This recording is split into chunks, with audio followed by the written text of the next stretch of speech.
Hey everyone, David Wowie from Another Eden Adventures. How you doing? There's a lot of hype around Minalca, but is she any good? In this video, I'll do a deep dive into Minalca and her sidekick Tetra's skill sets. And can she beat a super boss with just 3 units in her team? And how does she rank in both the global and Japanese tier lists? You might be shocked. Don't forget to like and subscribe. Thanks for the love, man. Minalca is a gacha unit that becomes available as part of the release of Chapter 3 of the main story, and she introduced 2 major updates to the game: the new sidekick system and a giant chainsaw! Before we get into her sidekick Tetra, here are some skills that stand out to me the most. When you use Minalca for the first time, you'll notice that everyone gets hurt, and then she gets these strange stacks on her stats. This is her passive skill, which happens when she's in the front line. At the start of the turn, she'll deal 20% damage to all the allies in the front line. Which is crazy, I know, but it's not as bad as it sounds. When that happens, a few other sweet things also happen. Firstly, something called Tributum, or Tributum, is that how you pronounce it, is stacked on Minalca, which are those things that I showed you before. As a side note, the name Tributum came from the term that referred to the tax imposed on the citizens in ancient Rome in times of war. So in our case, Minalca is collecting a blood tax from her team so she can win the battle. Anyway, the more stacks of Tributum you get, typically the stronger Minalca's attacks become. And how are these stacks calculated? With some complicated maths you can see here, but in plain English, this basically tells us that the more total HP your team has, the more stacks Minalca will get, and therefore the deadlier her attacks will be. Note that the number of max stacks you can have is 50, and these stacks reset at the end of the turn. The number of Tributum Minalca has stacked benefits most of her skills such as Unforgiven, Annihilator, Sentencing, Rip and Tear, and Damnatio. But even so, should you be worried that 20% health gets reduced from your team every turn? There are a few things that can combat this. For example, the move Annihilator increases Minalca's HP by 25% for 5 moves, and her sidekick Tetra automatically restores 20% HP of all party members at the end of the turn, so she kind of gets it back anyway.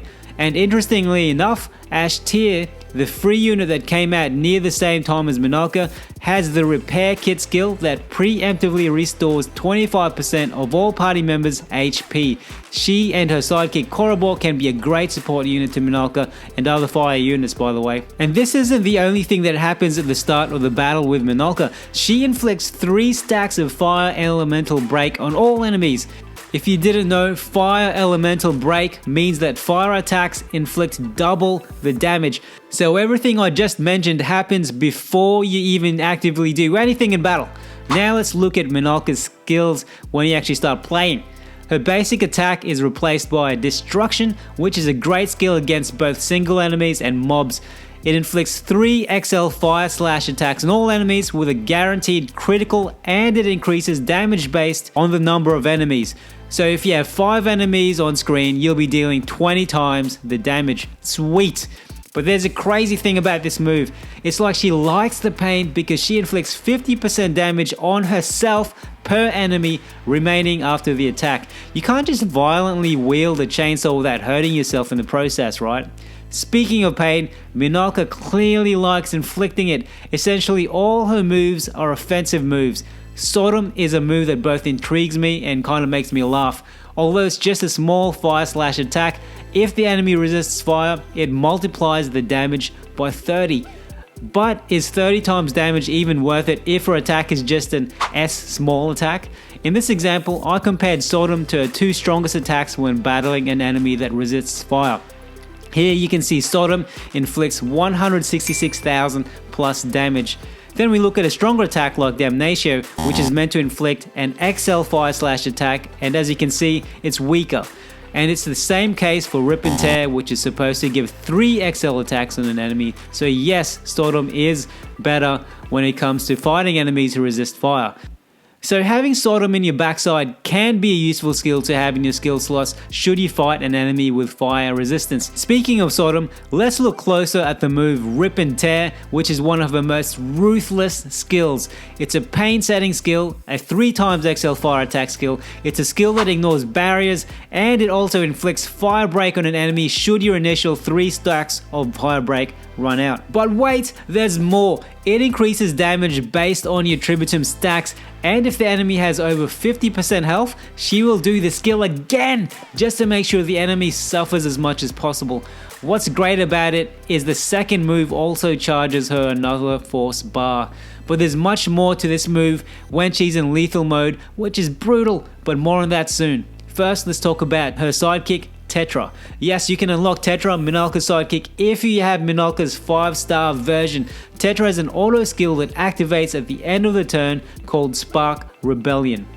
Tetra inflicts 3 XL magic attacks on a random enemy and restores 20% of max HP and restores all statuses to your team, which is great if you're fighting an enemy that causes status effects such as confusion, pain, or poison. Also, when your current HP is below 80%, Tetra will increase the max HP and MP of the team by 25% and increase physical and magical resistance by 30%. And when any atmosphere type effect is active, which happens a lot in part 3 of the story, the critical and magic critical rate of all party members increases by 100%, baby! A key skill of Tetra is reincarnation, which can greatly change the outcome of a battle, but there's a twist which I'll talk about soon. Firstly, reincarnation does a bit of damage which equals whatever your restore level is times 2000. In this example, we have Tetra's restore of 226, so the damage Tetra will inflict will be 226 times 2000, which equals 452,000. Note that it also ignores target defenses, which is great, but it caps out at about 1 million damage, which in today's terms is not that much, but it's still damage, right? Then it restores all party members' HP by 100%, brings back all your dead units, and gives them hold ground. For those of you who don't know what hold ground is, it basically stops you from dying. So if an enemy wipes you out, instead of you dying, you stay alive with 1 HP. So in this case, let's say you get wiped out by a super powerful boss, Tetra will bring you back to life and prevent you from dying a second time if the boss decides to do another killer attack. If you think this is great, it gets even better! It activates lethal mode in Minalca, which gives her power plus 50. Amazing, right? But here's the twist I referred to earlier. It takes Tetra 8 charges to let you activate reincarnation, so in general it may take 8 turns for this to happen. This being said, if you're fighting a really tough boss, reaching turn 8 may not be so hard. So what's one team combination you can have with Minalca?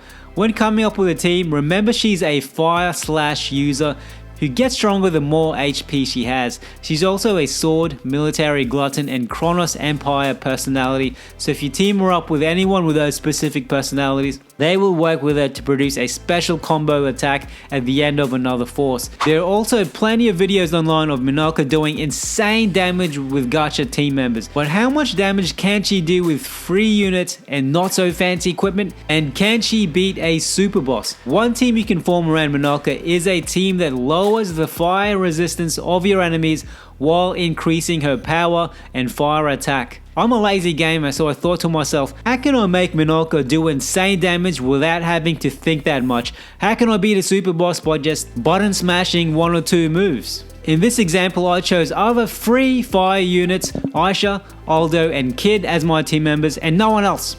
I could have chosen a unit like True Manifest Gary to make the damage even more insane, but I wanted the focus to be on Minalca's skill set, so these other 3 units were there mainly to support her. The main point of Aisha is to put the team in fire zone using the skill Flame Serenade. During another force, the skill I button smashed was Sunburst Fantasia, which on top of a fire magic attack increases the power, intelligence, and speed of all party members by 50%. Kid's point is to use the skill Z Steel to bring down the enemy's power, intelligence, and speed by 20%, and then increase the team's power, intelligence, and speed by 20%.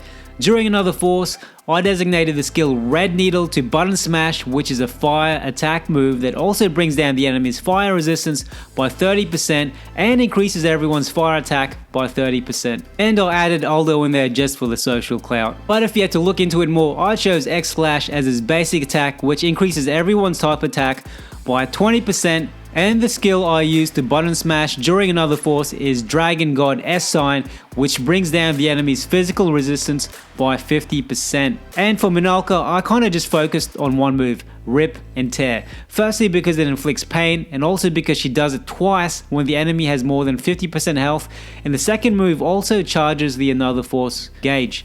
You may also see me using Annihilator in this example to increase her HP by 20%. So to explain this strategy in plain English, basically my strategy is to lower the enemy's physical resistance as much as possible because Minalca is a physical attacker, and also to increase the team's physical attack, especially the fire attack, as much as possible because Minalca is a fire user. A little tip, if you don't do it already, put the skill you want every unit to use during another force in the same skill slot. I'll put all my units' favorite moves in skill slot 3 so that when another force begins, I can just keep smashing skill slot 3. So for example, I put Aisha's Sunburnt Fantasia in skill slot 3, Kid's Red Needle in skill slot 3, Aldo's Dragon God in skill slot 3, and Minalca's Rip and Tear in the same skill slot, so I can just keep smashing the same button when another force is activated.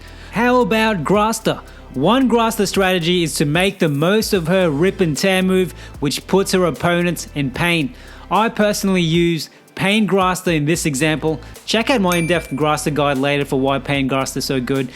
And if you want to turbocharge the effects of these Grasta, you can upgrade one Grasta with Bullseye Ore, one with Last Stand Ore, and one with a Pain Enhance Ore. Once again, check out my Grasta guide for some good tips and a deeper explanation into what to choose. So how much damage can we do against the bags in 2 turns with this setup? About 208 million. I'm sure you can do better than this in 2 turns, but for a slightly lazy setup, I'm happy with it. And I thought, can I repeat the same button smashing formula against a super boss? It didn't work against the newest bosses, but using the Count of Monte Cristo technique, I was able to use this formula against a super boss that used to be extremely annoying, and that is the twins, Carolyn and Justine. Basically, you can beat them fairly easy with just Minalca and these 3 free units just by using the skills I mentioned and repeating the following steps. Just keep using Rip and Tear for Minalca, use another force whenever you reach the 50% mark, and smash skill 3. At some point the twins will remove the fire zone Aisha sets, so you have to keep reapplying it. When you damage one of the twins enough to reach their HP stopper during another force, focus your attention on the next twin. Make sure you have Tetra equipped, as he will restore everyone's HP after each turn. This is very useful because when they reach their HP stopper, they'll inflict an attack that does 99% damage to all of you guys. Also use Tetra's reincarnation skill at turn 9 to put Minalca in lethal mode. If you slow the video down sometimes, I'd use Aisha, Aldo and Kid's other skills that I didn't mention above, but essentially for Minalca, I just kept using Rip and Tear. What Grasta did I equip? For Minalca, I gave her Pain Grasta, and for Aldo and Kid, I gave them basic Blaze Grasta to increase their fire attacks, nothing too fancy. Tetra wasn't even max level. I'm sure you could do this even better, but I figured this could be an easier setup for many. But if you do have a better strategy for Minalca with free units, feel free to share it below, as I'm sure many people will benefit from your skills.